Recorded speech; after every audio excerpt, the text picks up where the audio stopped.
Well, I think they're getting better. The Raptors are getting better. They're still second-tier team in your mind? Yeah, they are a second-tier team. And they're not up there with the Celtics. The Celtics and Cavaliers. Oh, El Marco getting nasty! You know, Atlanta Hawks going to be right there, too. They got to make some improvements. Detroit's there again. They're not one of the 4 or 5 best teams in the East. That was Charles Barkley just last summer with his take on the Eastern Conference and the Toronto Raptors. And clearly, he was wrong about 2 things. First, the Detroit Pistons. They've been horrendous. And secondly, his comment that the Raptors aren't a top 4 or 5 team in the East.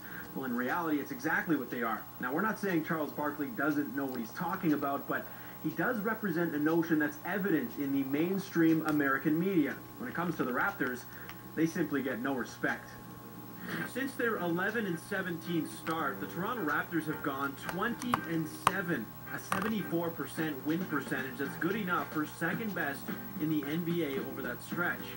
Yet still, nobody, it seems, outside of our country is talking about the Raptors. Well, we're in Canada. You know, the media has become too accustomed over here to do stories on us.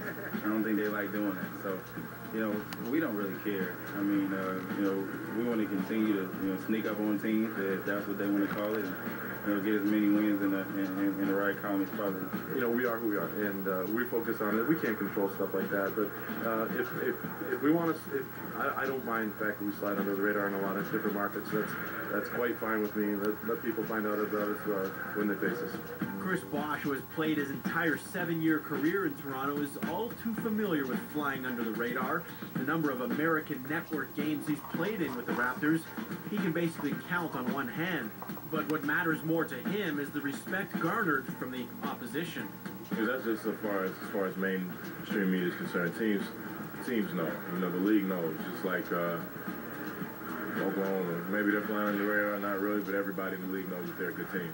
Back when Vince Carter rose to NBA superstardom, the Raptors did get a lot of exposure in the States.